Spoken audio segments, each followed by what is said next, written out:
Thank you, Madam Chair. Just following up on that, Mr. Secretary, stream passage would be a direct effect of building a bridge or a road, would it not?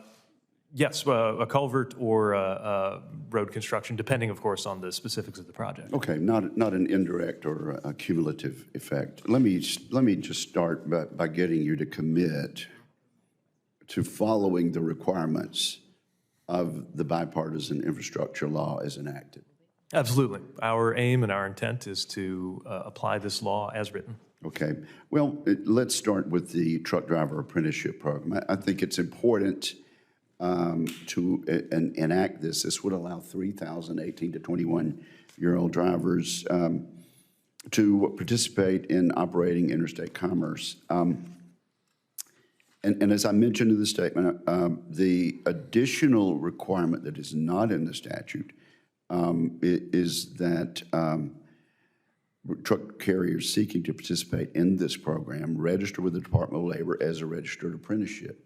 As you know, there are Department of Labor apprenticeship programs. There are also highly effective and longstanding state apprenticeship programs. Both processes are burdensome in many degrees, and for example, in my state of Mississippi, community colleges have implemented their own apprenticeship programs, which have been quite effective. Where in the section of the law does it say that the Labor Department should require Department of Labor apprenticeship programs? So I don't think that's in the text of the law. It is in our aim to comply with the text of the law. 23022 requires that we stand up this program, and it set a pretty short deadline, 60 days for FMCSA to begin the Safe Driver Apprenticeship Program. Our challenge, of course, is to do so both swiftly and safely. And in this case, we believe that the best way to make sure that we're meeting our obligation to ensure that there's no trade-off in safety as we introduce these younger drivers to the road is to make sure that there's a clear and effective pattern for mentorship and education. So having an already existing framework and a successful one, we feel helps us to attract the broadest range of participants and have a high level of retention too, knowing the excellent retention record of that program. They're also known to lead to positive pay. It is an already existing framework that is preferred by the political left. There are other existing and effective frameworks, and I can tell you we're just going to have a discussion about that, because I think you've chosen winners and losers in an arbitrary way there. Have you been to the U.S. Merchant Marine Academy yet, Mr. Secretary? I haven't. The Deputy Secretary was there recently, and I'm looking forward to an upcoming visit. We don't have a date set just yet. Okay, I think you'll be very, very impressed, but we've got some needs there. And there is a National Academy of Public Administration, NAPA, study which says we're woefully behind in expertise, training, technology, and personnel. And yet, it's still a great academy, but we've got to prioritize these recommendations. Will you commit to working with this committee in tracking the progress on steps for these recommendations? Absolutely. We've been tracking it closely from my office already, and again, look forward to seeing how it's going on the ground, too. Okay. Now, did you... what do you think about this editorial that I read to you?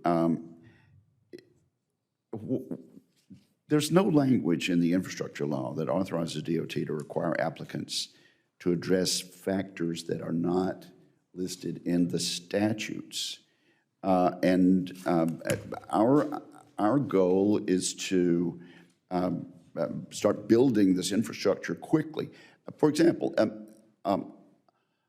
automobile dependence in building roads and bridges. I mean, that's almost like a non sequitur. That's going to make it harder, saying that the applicants must consider automobile dependence as a factor.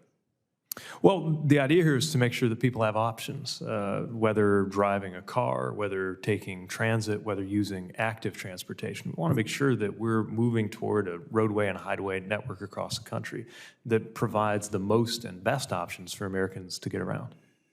Okay, well, I think what we are seeing and what this editorial indicates is that we're going to see a lot of minor factors pile up and slow projects, much as the litigation has done over the years. You will admit that the litigation that this opinion piece mentioned has, rightly or wrongly, served to delay the implementation of infrastructure projects. You will admit that, will you not? Well, our intention is to build good stuff well, and we would like to do that promptly, too. I would say part of being prompt is making sure that there is compliance with the law on the front end, meaning there will be less litigation later in the life of the project. Let's comply with the law and not read in requirements that are not in the statute. Thank you, Madam Chair. Thank you, Senator Wicker. Senator Klobuchar.